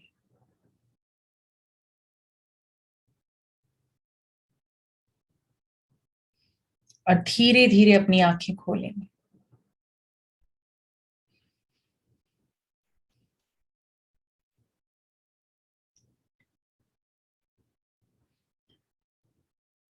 क्या आप उस सिचुएशन को किसी विजुअल में देख पाए हैं? कितने लोग देख पाए हैं? कुछ लोगों को वो सिचुएशन आवाज में महसूस हो रही थी। कोई है ऐसा जिसे आवाज आ रही हो? ओके। पहला क्वेश्चन, आवाज ज्यादा स्ट्रांग थी या विजुअल ज्यादा स्ट्रांग था? ध्यान कौन सी चीज खींच रही थी, फर्स्ट या सेकंड? आवाज या पिक्चर? ओके, नंदा जी के लिए पिक्चर बताएंगे प्लीज। ओके, सेकंड वन आवाज, पिक्चर। ओके, सबको पिक्चर ही क्यों नहीं दिखाई दी? सबका ध्यान पिक्चर ने ही क्यों नहीं खींचा? और सबका ध्यान आवाज ने क्यों नहीं खींचा? यानी कि हर इंसान का एक्सपीरियंस अलग है। आपने डायरेक्शन महसूस की कि वो इस इमेज की डायरेक्शन क्या है? जिन जिन के लिए इमेज क्लियर थी बताएंगे वो डायरेक्शन क्या थी। माइंड के किस हिस्से में, left right up down centre, कहां पर उसे देख पाए आप? यस, लोकेशन थी। आवाज, आवाज अगर आ रही थी तो कहां से आते हुए महसूस हो रही थी? जिनके लिए आवाज है डोमिनेंट। यस, देखिए, सी, आपने खुद फील किया, राइट? It's your experience. आपको यह भी पता है कि उसकी डायरेक्शन क्या है। अब मैं सिर्फ इतनी सी चीज कहूंगी, अगर मैं इस पिक्चर या फिर इस आवाज की लोकेशन वहां से चेंज कर दूं तो अभी अभी जो आपने फील किया था उस इवेंट के लिए आप वैसा फील नहीं करेंगे। How is that? कैसा रहेगा अगर ये कर दिया जाए? Is it good? तो चलिए, पहले जिनकी पिक्चर डोमिनेंट है या जिनके पास वो पिक्चर है, पहले सिर्फ और सिर्फ 2 मिनट उनके लिए करेंगे, राइट? तो फिर से एक बार आंख बंद करके बैठेंगे और एक बार फिर से उसी सिचुएशन को सामने लेकर आते हुए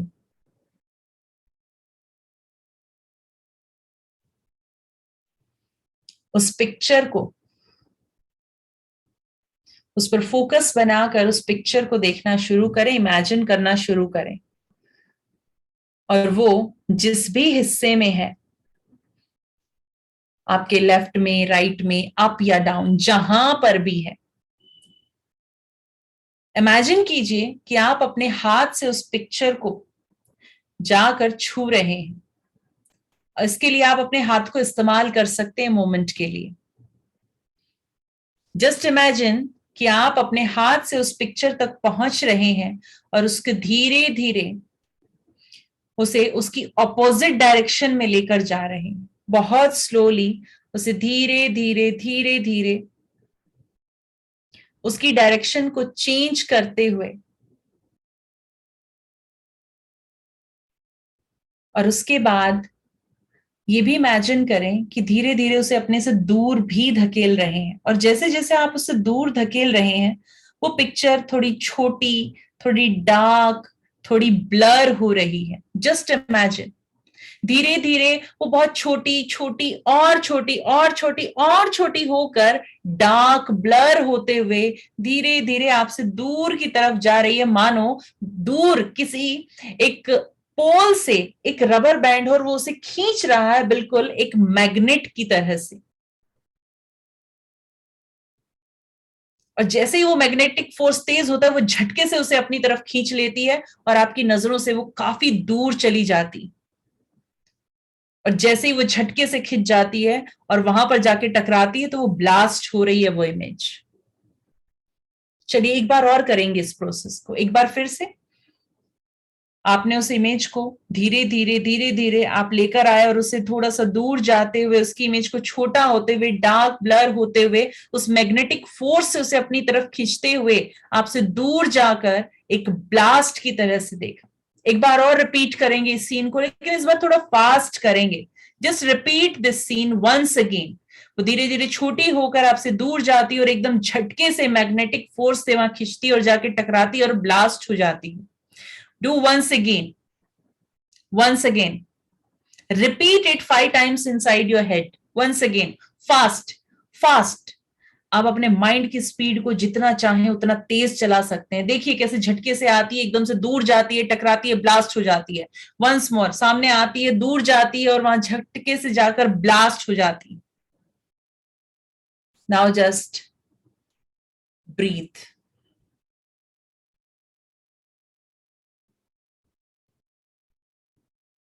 अ डीप लॉन्ग ब्रेथ। और इसके बाद जब एक्सेल करेंगे तो अपने माउथ से एक्सेल करेंगे, जैसे आप एक कैंडल को बुझाने के लिए ब्लो कर रहे हो बाहर।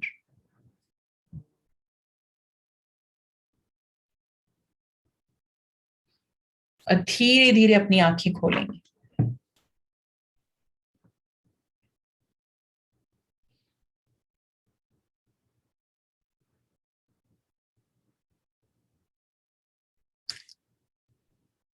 क्या सभी लोगों ने इसे किया?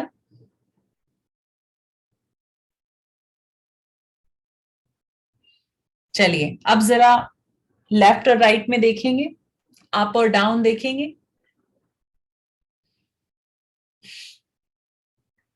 और अब फिर से एक बार उस सिचुएशन या उस पर्सन के बारे में सोचिए, आंखें खोलकर।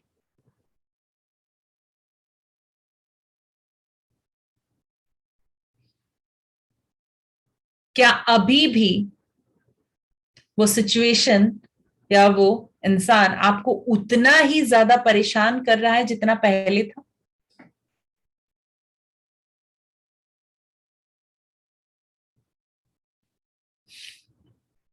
Yes yes yes. चलिए चैट बॉक्स में लिखकर बताएंगे। I want to know the experience.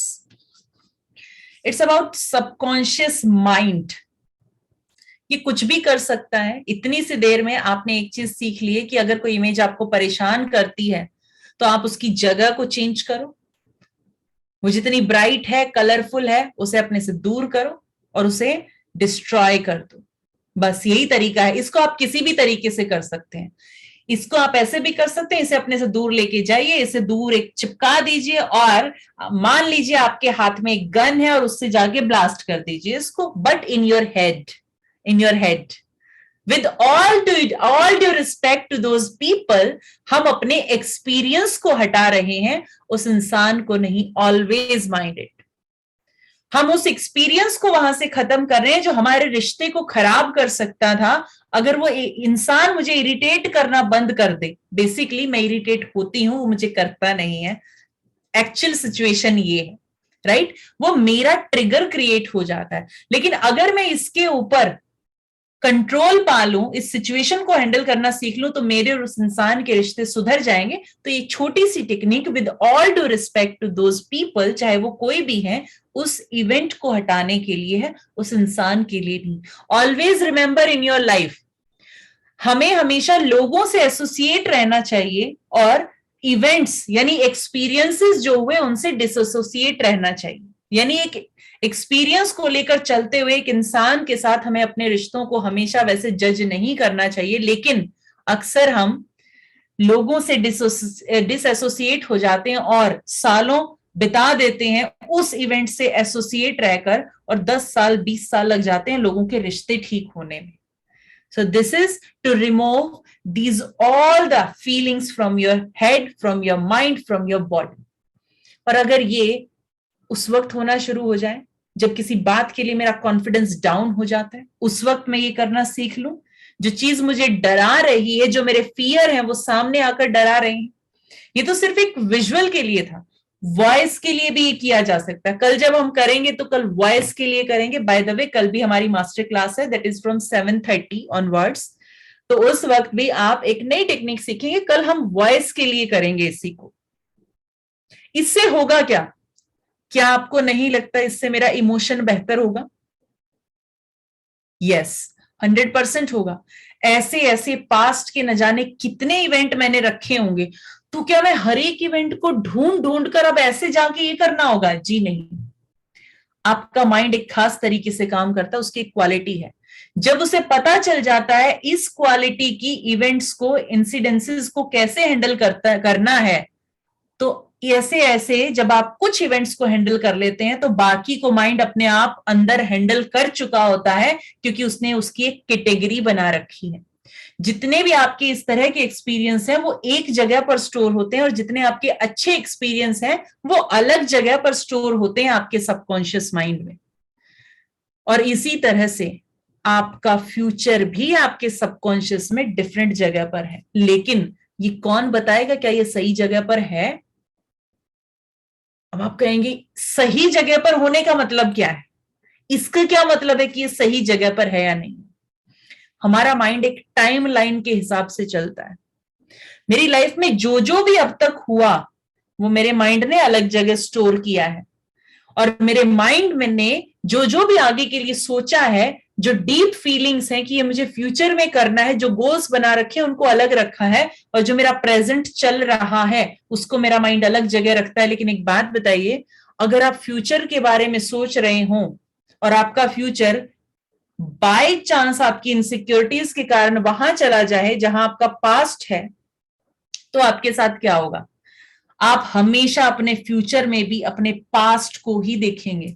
This is about time line, यानी आपको अपनी टाइम लाइन पर भी काम करना होगा। गौरव जी कह रहे हैं आई रिलीव्ड, और उनको लाइट फील हो रहा है। क्यों? इमोशन। जैसे ही माइंड ने उसे डिफरेंट तरीके से उसकी स्क्रिप्ट क्रिएट की, उसकी स्क्रिप्ट में चेंज किया, अपने आप फीलिंग चेंज हो गई। जो इंसान सर का दर्द बना हुआ था वहां वो दर्द निकल गया, वो रिलीफ मिल गया मुझे। This is your emotional intelligence. और आपका माइंड जानता है इस स्ट्रक्चर को बदल दो तो बहुत अच्छे से ये काम करता है। This is how your mind works. और इस वर्कशॉप का सेकंड पार्ट जो कि वेलनेस के लिए है, दैट इज वेरी इंपॉर्टेंट। उसके लिए मैं थोड़ी सी चीजें अभी आपको बता देती हूं कि आप जो यहां सोचते हैं, जो ये स्टेट यहां क्रिएट होती है, वो ना सिर्फ आपके केमिकल बैलेंसेस पर, बल्कि आपकी इम्यूनिटी पर इंपैक्ट देती है। और अगर आपके यहां पर इनसिक्योरिटीज हैं, फियर है, लाइफ में होपलेसनेस है, तो आपकी इम्यूनिटी के साथ भी यही हो रहा है। उस वक्त या तो इम्यूनिटी सरेंडर करके आपकी लाइफ में वायरल, आपको कोई भी वायरस अटैक करेगा और बीमार कर देगा, और अगर लंबे समय तक ये स्थिति रही तो कैंसर जैसी सिचुएशंस लाइफ में आती हैं। यानी कि हमारी बॉडी उस रिसोर्स को यूज नहीं कर पा रही। हमारी इम्यूनिटी के पास ताकत तो बहुत है, लेकिन हमारी इम्यूनिटी को पता नहीं अब क्या करना है, उसने सरेंडर कर दिया है। और दूसरी तरफ जब वो हाइपर एक्टिव होती है तो ये बिल्कुल वैसा है जैसे अपने ही सैनिक अपनी ही जनता पर अटैक करना शुरू कर देते हैं, जिनको उन्हें बचाने के लिए अपॉइंट किया था। This is all because of confusion. इसी को आप एलर्जीज कहते हैं, ऑटो इम्यून कहते हैं। आर्थराइटिस, सोराइसिस जैसी चीज, जितनी भी आप डिजीजेस का नाम लेंगे, इन्हें डिसऑर्डर कहा जाता है, ऑटो इम्यून।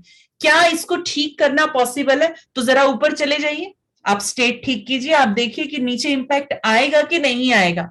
यानी हम ओरिजिन पे काम करेंगे, वो सरेंडर्ड इम्यूनिटी होगी या ऑटो इम्यून की तरफ गई होगी, एलर्जी होगी, कैंसर होगा, वो बाय प्रोडक्ट है उसका ठीक होना। इट मींस एनएलपी और आपका सबकॉन्शियस वर्क अगर कर रहे हैं दोनों मिलकर उस प्रोग्रामिंग को सुधारने में, तो बाकी चीजें अपने आप बाय प्रोडक्ट हो जाती हैं, ठीक होना शुरू हो जाती हैं।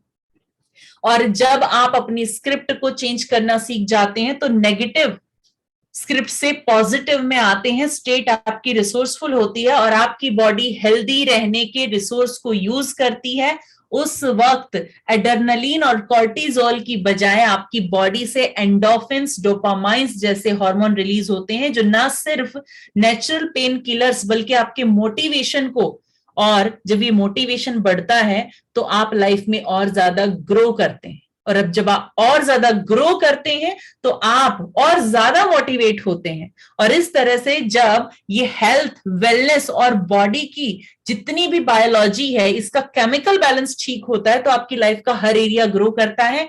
चाहे वो आपके रिश्ते हो, आपकी हेल्थ हो, आपकी सक्सेस हो, आपकी ग्रोथ हो। जितना मोटिवेशन, कॉन्फिडेंस, डिसीजन मेकिंग आपकी अच्छी होगी, उतना ज्यादा बेहतर आप अपनी लाइफ में परफॉर्म करेंगे, बेहतर तरीके से ग्रो करेंगे। And the most important thing, positive powerful mindset अगर आपको चाहिए तो सबसे पहले मेंटल क्लटर हटाना होगा। जिन ब्लॉक्स की बात मैंने की थी कि आपकी मैनिफेस्टेशन को रोकता क्या है, ये सब कुछ है आपके अंदर। आज तक का जो इमोशन है, योर स्टक स्टेट। जब भी हमें हंसी आती है, हम हंस लिए और बहुत अच्छे से हमने उस इमोशन को जी लिया। जब हमें अच्छा लगता है हम स्माइल करते हैं सब, लेकिन जब हमें रोना आ रहा होता है किसी की बात पर, क्या हम रोते हैं? नहीं, हम उस वक्त रुक जाते हैं। जब गुस्सा आ रहा होता हम गुस्से को दबा जाते हैं। इसका मतलब ये कि जाके गुस्सा उतार दूं? जी नहीं, आपको गुस्सा कंट्रोल नहीं, आपको गुस्सा हैंडल करना आना चाहिए।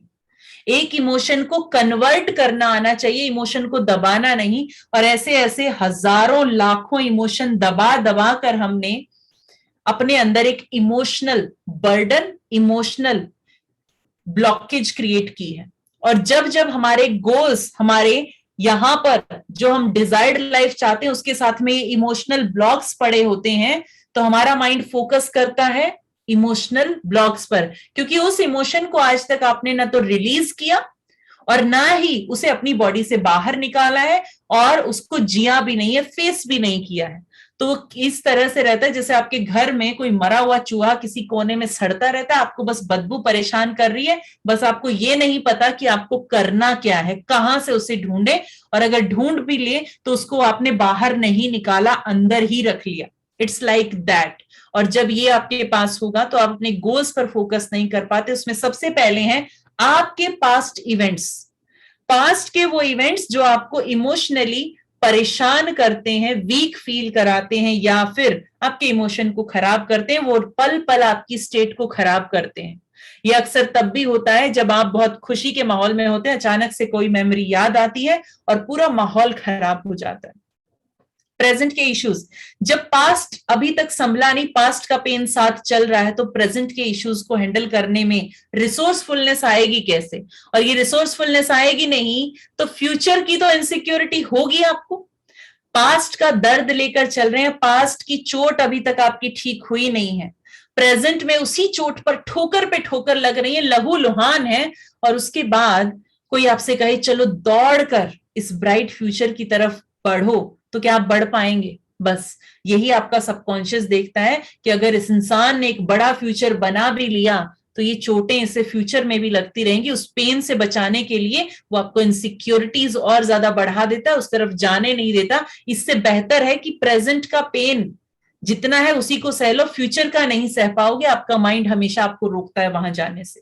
अंदर की सेल्फ इमेज, कभी किसी ने बताया you are good for nothing, तो आज तक वो भावना अंदर है और उसकी वजह से आप आगे नहीं बढ़ पाए। क्यों? क्योंकि उनके कहने पर हमने भी मान लिया कि हम वही हैं, और जो आप मानते हैं कि हम वो हैं, आप वही करते भी हैं। आप अपने पेरेंट्स के सामने जब जाते हैं तो आप अपने उनके बच्चे होने का ही रोल प्ले करते हैं, और जैसे ही आपका बच्चा सामने आता है तो आप उसके पेरेंट का रोल वहां पर अदा करते हैं। यानी कि आप उस वक्त जिस आइडेंटिटी में है आप वही एक्शंस करते हैं। तो जब आपके अंदर अगर आइडेंटिटी ऑलरेडी है, एक प्रोग्रामिंग है that you are a person who is good for nothing, you are a failure, you are this, you are this, तो आपके एक्शंस वैसे ही हो जाते हैं और अनकंट्रोल्ड रहते हैं। नेगेटिव इंटरनल टॉक, चाहे मेरी अंदर की आवाज हो या किसी और की कही हुई, ज्यादातर ये कहां से आती है? ज्यादातर ये आती हैं उस वक्त जब आपने शायद डिजायर्ड रिजल्ट नहीं आप बना पाए, उस वक्त लोगों से सुनी हुई आवाजें आपके पास अंदर स्टोर हो जाती है। इन्हीं को आप अपने नेगेटिव बिलीफ कहते हैं, और ये बिलीफ लगातार काम करते हैं, और जो आप ट्रस्ट करते हैं, जिस चीज पर आप बिलीव करते हैं, बस वही आपकी लाइफ में होता है ऑलवेज। अनवांटेड विजुअल, अभी अभी आपने देखा कि अनवांटेड विजुअल बहुत सारे हमारे पास, ये एक की बात थी, इसे आपने हटा लिया। आपको इन इमोशंस पर सही तरीके से इन्हें हैंडल करना सीखना है, तो इनको पहले निकालना होगा, तब आपके गोल्स वहां पर आपके सबकॉन्शियस में रह पाएंगे। अनवांटेड सेंसेशन, जब उस इमेज के बारे में सोचा था, उस आवाज के बारे में सोचा था, तो बॉडी में एक फीलिंग आई थी जिसे सेंसेशन कहते हैं, और जब भी ये सेंसेशन होती है तो हमारा एक एक्शन बाहर निकलता है। अब ये सेंसेशन जैसी होगी, एक्शन वैसा ही बाहर आएगा, तो फिर से आपके प्रेजेंट को इंपैक्ट करेगा और साथ में फ्यूचर को भी। Phobia, OCD, triggers, internal conflict, सब कुछ नतीजा इन्हीं स्टक स्टेट का है। We need to work on these pointers. अगर हम इंटरनली हील करना चाहते हैं खुद को, तो आपको इन पर काम करना ही होगा। अब सवाल ये उठता है कि इन पर काम तो करना है, बट हाउ? अपने सबकॉन्शियस की प्रोग्रामिंग को बदलना होगा।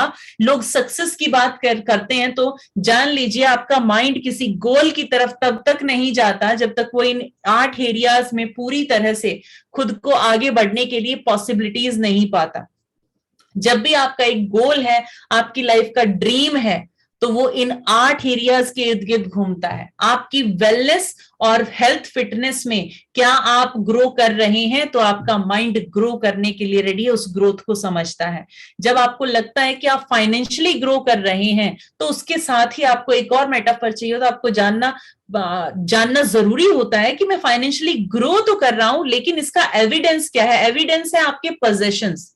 इट मीन्स इससे कोई फर्क नहीं पड़ता कि आपकी तिजोरी में कितना पैसा है, बट अगर आपके सामने एविडेंसेस नहीं है, आप उसे अपनी लाइफ में इंप्लीमेंट करके उससे वैल्यू नहीं ले रहे हैं, तो आपकी पोजेशंस वहां पर आपको ये एहसास दिलाती है कि आप ग्रो कर रहे हैं। इस ग्रोथ का एहसास बहुत जरूरी है माइंड के लिए। आपका बिजनेस और कैरियर में ग्रो करना एक और फील्ड है जिसमें माइंड ग्रो करने के लिए मोटिवेट होता है। आपकी फैमिली, आपके साथ आपकी फैमिली की लाइफ कैसे चेंज हो रही है, वहां से आपका माइंड मोटिवेशन लेता है। स्पिरिचुअली, यानी आप इंटरनली कितना खुद को इमोशनली स्ट्रांग पाते हैं, लोगों से कनेक्टेड फील करते हैं, इस यूनिवर्स की एनर्जी से कनेक्टेड फील करते हैं, that is your spiritual growth. Intimate relationship, यानी हमारे पार्टनर के साथ हमारे रिलेशनशिप कैसे हैं, क्या क्वालिटी है, उससे बहुत इंपैक्ट होती है हमारी लाइफ। यानी अगर आप सक्सेस जब भी पाना चाहते हैं, तो ये पर्सनल डेवलपमेंट के साथ, यानी पर्सनली आप कैसे एक बेहतर इंसान बन रहे हैं, आप अपने गोल्स तो पूरे कर रहे हैं, क्या आप पर्सनली भी डेवलप हो रहे हैं, अपनी स्किल्स को, अपनी लाइफ में एक डिफरेंट पर्सन बन रहे हैं, क्या आप आज कल से बेहतर हैं? अगर ये 8 पॉइंट्स में आप ग्रो नहीं कर रहे, आपका माइंड फील नहीं करता, तो कहीं ना कहीं वो उस ड्रीम के लिए डीमोटिवेट होने लगता है. So how to design a proper value system for your self. आपको पता होना चाहिए मेरे फ्यूचर के लिए मेरी वैल्यूज क्या क्या हैं, और इनका बैलेंस होना बहुत जरूरी है, तब जाके आप अपने पर्पस तक पहुंचते हैं. And the most important thing, communication. जब बात आती है कम्युनिकेट करने की, चाहे वो पर्सनल रिलेशनशिप हो या बाहर वालों से हो, आपके वर्क प्लेस पर हो, तो आपका जानना जरूरी है कि अलग अलग तरह की पर्सनैलिटीज अलग अलग तरीके से कैसे समझती हैं चीजों को. अगर मैं किसी को अपनी बात नहीं समझा पा रही हूं, so I need to work on my communication. आप एक छोटे से बच्चे से भी बात करते हैं ना, तो आप जाकर घुटनों पर बात करते हैं, उसके लेवल में जाके बात करते हैं, और आप ऐसे नहीं समझाते जैसे अभी समझा रहे हैं. आप अपना तरीका बदल देते हैं, आप इशारों से उसे समझाते हैं. ऐसे ही हर इंसान की एक लैंग्वेज होती है, वो डिफरेंट तरीके से चीजें समझता है. तो उस इंसान की लैंग्वेज में आप कैसे बात करें कि आपके प्रोफेशन में, आपके रिश्तों में, आपके सोशल दायरे में, आपकी सक्सेस में आपका कम्युनिकेशन आपको बेहतर तरीके से ग्रो करा पाए. किसी को प्लान समझाने जाएंगे तो उस तरीके से समझा नहीं पाए जैसे वो समझना चाहता है, तो क्या उसका फायदा हमें होगा? अगर आप किसी को अपना प्रोडक्ट सेल करना चाहते हैं, आप एक बिजनेस पर्सन है, और आप उस प्रोडक्ट के फायदे उस इंसान को वैसे नहीं समझा पाए जैसा वो इंसान समझना चाहता है, तो उसका बेनिफिट क्या होगा? ये बिल्कुल वैसा ही होगा कि सामने वाला जो चाह रहा था वो सब कुछ आपके प्रोडक्ट में है, लेकिन वो जैसे चाहता था उसे देखना, आप उसे वो शो नहीं कर पाए, and just because he is not interested in your product. तो ऐसा कितनी बार होता है, हम कहना कुछ चाहते हैं, कितनी बार होता है हम कहते हैं हमारा वो मतलब था ही नहीं, लेकिन उस इंसान ने तो मतलब निकाल लिया, या वो आपकी सुनना ही नहीं चाहता. क्यों होता है ऐसा? कम्युनिकेशन लैंग्वेज हर इंसान की अलग होती है, अलग अलग तरीके से लोग समझते हैं. कुछ लोग विजुअल्स में ज्यादा इंटरेस्टेड होते हैं, उनसे आप कैसे कम्युनिकेट करें. कुछ लोग फीलिंग में ज्यादा इंटरेस्टेड होते हैं, उनसे आप कैसे कम्युनिकेट करेंगे, आपकी लैंग्वेज क्या हो. ऑडिटरी लोग वॉइस के ऊपर ज्यादा फोकस करते हैं, तो वहां पर किन चीजों को आप इस्तेमाल करें कि आप एक बेहतर कम्युनिकेटर बने. और बिजनेस की बात छोड़ दीजिए, सब छोड़ दीजिए, रिश्तों में कितना इंपॉर्टेंट है communication. This is also important. तो हर इंसान की एक प्रेफर्ड लैंग्वेज होती है, उसी में समझना चाहता है. और इनमें फोर्थ होते हैं सेल्फ टॉक करने वाले लोग, उनके साथ कैसे कम्युनिकेट करें. तो this is about master communicator. और ये सिर्फ दूसरों पर नहीं, ये सबसे पहले लागू होता है खुद पर. अपनी लाइफ के रिजल्ट्स के लिए इन 3 पर्सनैलिटीज को अपने अंदर आपको कैसे बैलेंस करना है, this is also comes from NLP. आपका सबकॉन्शियस ऐसे होना चाहिए. मैंने बात की थी VAK, दिस इज VA&K. इन तीनों को बैलेंस आपको पहले अपने लिए करना है, तब जाके आप अपने सबकॉन्शियस को एक बेहतर गोल के लिए रेडी कर पाएंगे. आपके फ्यूचर में अगर ये VAK बैलेंस्ड नहीं है, तो ये फ्यूचर ज्यादा दिन तक आपको अट्रैक्ट नहीं कर पाएगा, और फिर आपका मोटिवेशन डाउन हो जाता है. For that you need to program your subconscious. ये कैसे होगा? एनएलपी में आखिर ऐसा क्या है कि ये मुझे हेल्प करती है कि मेरी लाइफ के रिजल्ट्स को चेंज करे? थोड़ा सा एनएलपी के बारे में समझते हैं कि इसमें क्या क्या टॉपिक है. बहुत मुश्किल से 17 टॉपिक्स में इसको बांधा है अभी हमने, क्योंकि 40 से ज्यादा टॉपिक्स होते हैं ऑन एन एवरेज. सबसे पहले एनएलपी में अबाउट एनएलपी. क्या एनएलपी है, ये कैसे काम करती है? आपकी state, the power of state. याद रखिए, जब भी आपने लाइफ में कुछ भी पाया है, सिर्फ और सिर्फ अपनी स्टेट की वजह से पाया, और जब भी कुछ गवाया है या गवाएंगे, सिर्फ और सिर्फ अपनी स्टेट की वजह से गवाएंगे. चाहे पैसा हो, रिश्ता हो, लोग हो आपकी लाइफ में, या फिर आपकी अपॉर्चुनिटी ही क्यों ना हो, आपकी स्टेट इसमें बहुत इंपॉर्टेंट रोल प्ले करती है. सब मोडालिटीज, अभी अभी आपने सिर्फ एक सब मोडालिटी पे काम किया था. आपने उस इमेज की सिर्फ लोकेशन ढूंढी थी, यानी कि स्ट्रक्चर क्या है आपकी मेमोरी का. उस स्ट्रक्चर के इंग्रेडिएंट्स को जब हम सही तरीके से समझते हैं, तभी उनके साथ छेड़छाड़ करनी, या ये कहें उनके साथ गेम प्ले करना हम सीख जाते हैं. उनको जो अब तक हमारे अगेंस्ट काम कर रहे थे, अब उनको अपने फेवर में काम कराना सीख जाते हैं। ये सब मोडालिटी प्ले आपको सिखाएगा। लगभग 25 से 30 घंटे सिर्फ और सिर्फ सब मोडालिटी को एक्सप्लेन करने और उसकी प्रैक्टिस के लिए लगते हैं, ताकि आप ढंग से उस सब मोडालिटी को एक्सट्रैक्ट कर सकें, एक्सप्लोर कर सकें। It's a very interesting subject. बहुत मजा आता है आपको जब आप सब मोडालिटी से प्ले करते हैं। आउटकम, आउटकम सीधा यानी कि आपकी लाइफ के गोल, आपका ड्रीम, आपकी डिजायर्ड लाइफ, कैसे उस तक पहुंचना है। लेकिन कैसे पहुंचेंगे, पहले पता तो हो लाइफ में चाहिए क्या। आज तक तो मुझे ये भी नहीं पता शायद कि मुझे आज से 5 साल बाद लाइफ कैसी चाहिए, उसकी पिक्चर भी क्लियर नहीं है। जानते हैं क्यों? क्योंकि पास्ट ने अभी तक इंपैक्ट डाला हुआ है। जब भी कुछ सोचते हैं कहते हैं ये कैसे होगा, वो कैसे वर्ड पहले आ जाता है, क्योंकि पास्ट से सारे डाउट्स आ रहे हैं। This is very important thing, we need to work on this. यानी कि मेरे पास्ट को मैं पास्ट में रखूं, प्रेजेंट को मैं हैंडल करना सीख लूं और फ्यूचर को क्रिएट करना शुरू करूं, तो मेरी टाइमलाइन अलाइन होती है। और इसके लिए आपको बहुत जरूरी है आउटकम मास्टरी, वो एनएलपी में आपको कराई जाती है। Repo, repo means connection. Repo एक ऐसा सब्जेक्ट है जिसे बहुत टेक्निकल बताया जाता है, but it's not technical, it's very connecting subject. आप किसी इंसान से बात करते हैं तो सिर्फ वर्ड्स नहीं, वर्ड्स के बियॉन्ड, यानी कि आपका सबकॉन्शियस उससे बात कर रहा होता है। उसे कैसे एहसास दिलाएं that that person can trust you, और वो आपकी बात सुने। मानने की बात अभी छोड़िए, पहले सुनने को कोई तैयार हो जाए। This is important. कम्युनिकेशन करने के लिए रेडी तो हो। ये सब आप सीखते हैं रेपो में। एक गाड़ी हम खरीदते हैं जिसकी हर साल वैल्यू डाउन जाती है, और उसके बाद भी उसके अलाइनमेंट पर हर साल हम एक पैसा खर्च करते हैं ताकि वो बैलेंस चले।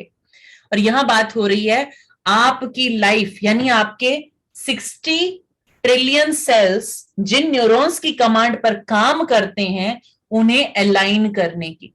उनके बीच जानते हैं क्या क्या होता है? उनके बीच आती है आपकी आइडेंटिटी, आप खुद को क्या मानते हैं, आपकी वैल्यूज, आपके लिए इंपॉर्टेंट क्या क्या है लाइफ में। उसके बाद आते हैं आपके बिलीफ, और याद रखिए इन्हीं 3 लेवल पे जाकर आपके सारे एक्शंस और बिहेवियर बाहर आते हैं।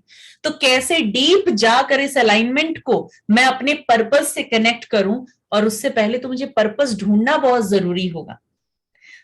क्या मैं आपका पर्पस मैं ढूंढने में आपको बता सकती हूँ ये आपका पर्पस है? जी नहीं। हर इंसान की लाइफ में वो कुछ और चाहता है, कुछ डिफरेंट चाहता है, उसके मोटिवेशन फैक्टर अलग होते हैं। पर्पस ढूंढेंगे आप ही, बट वो गाइडेंस में मैं आपको कुछ हेल्प कर सकती हूँ कि कैसे वहां तक पहुंचना है। This is all about neurological level alignment. Anchoring, जितने भी आपके ट्रिगर्स हैं, कोई इरिटेशन का ट्रिगर है, कोई गुस्से का ट्रिगर है, एक चीज देखी और गुस्सा आ गया, एक चीज बस स्मेल आई और खाने का मन कर गया, कंट्रोल्ड अनकंट्रोल्ड लाइफ जब हो जाती है, किसी भी तरीके से ट्रिगर आपकी लाइफ से कंट्रोल को खत्म कर देते हैं, और आप ऑटोमेटिकली उस ट्रिगर के बहाव में बहकर एक्शंस करने लगते हैं। उन सारे ट्रिगर्स पर काम करेगी anchoring. And the most important thing, इसे अपने फेवर में कैसे इस्तेमाल कराना है, this is all about anchoring. Reframing, किसी भी सिचुएशन में उस सिचुएशन का के पीछे जो एक पॉजिटिव एस्पेक्ट है उसको कैसे देखें।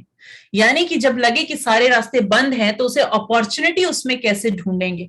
इस तरह की प्रोग्रामिंग माइंड में स्टैब्लिश करती है रीफ्रेमिंग।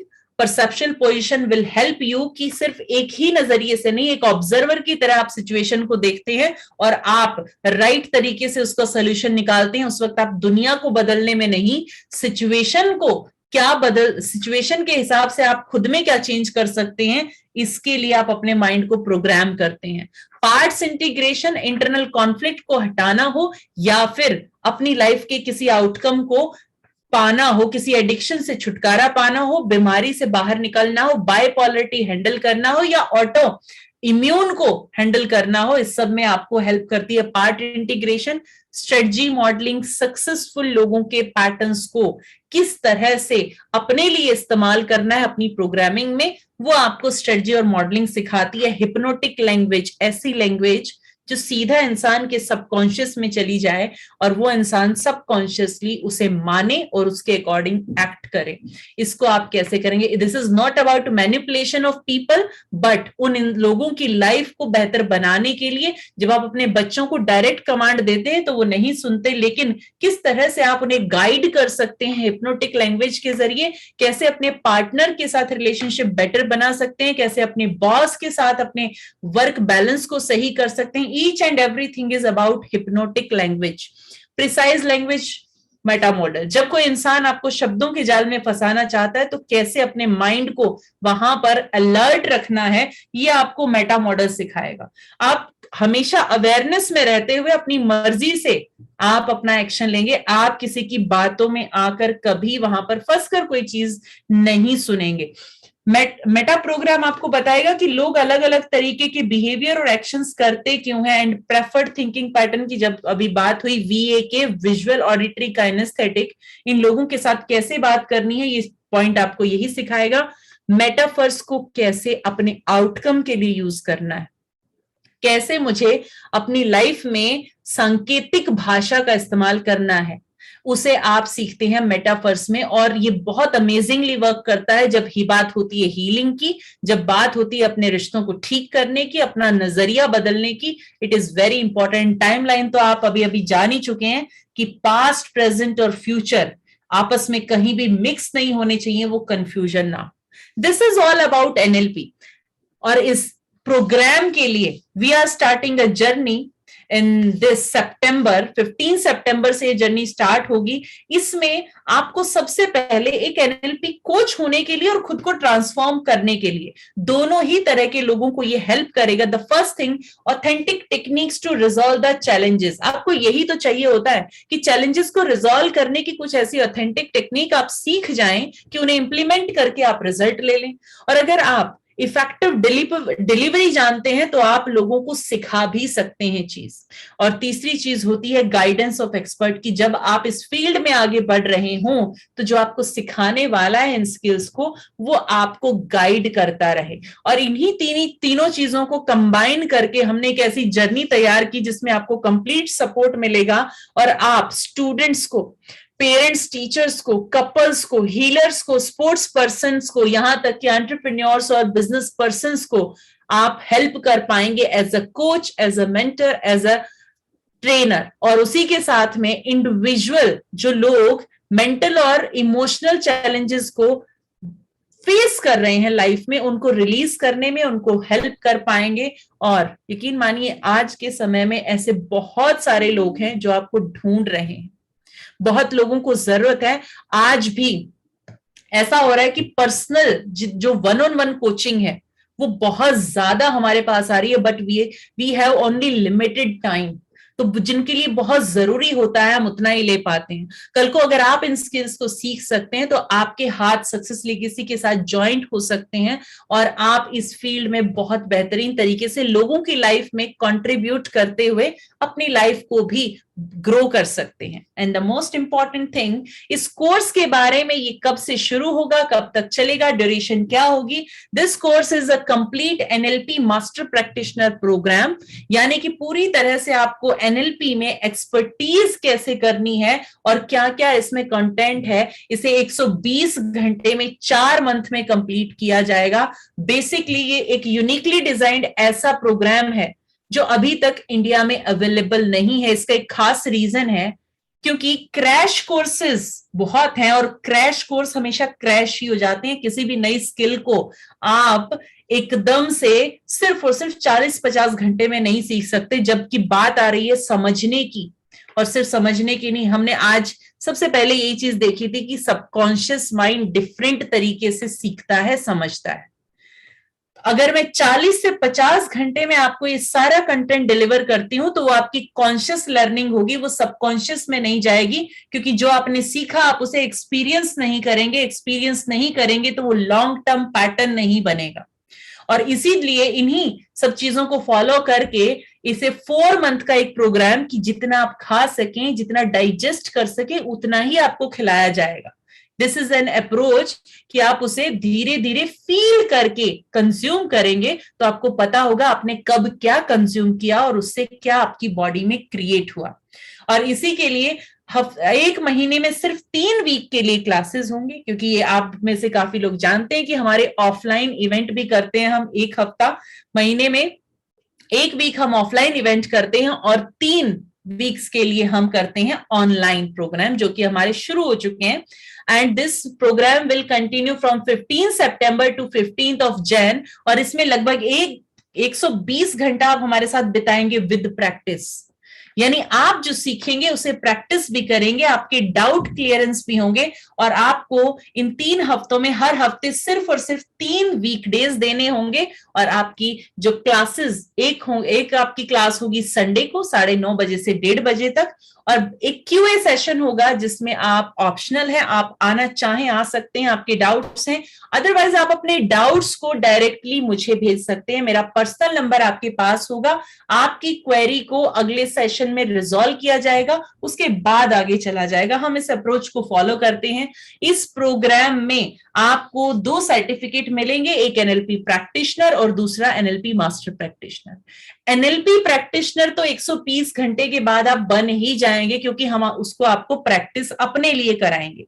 मास्टर प्रैक्टिशनर के लिए आपको और 2 महीना हमारे प्रैक्टिस सेशंस में आकर उन स्किल्स को और बेहतर तरीके से आपको पॉलिश करना होगा, and then you will get NLP master practitioner certification. 1 year complete hand holding होगी, यानी हर मंथ हमारे जो 2 इंटरेक्टिव मंथली सेशंस होते हैं उनमें आप आकर अपने डाउट्स को रिजॉल्व कर सकते हैं, अपनी क्वेरी रिजॉल्व कर सकते हैं, और throughout the complete programme we will B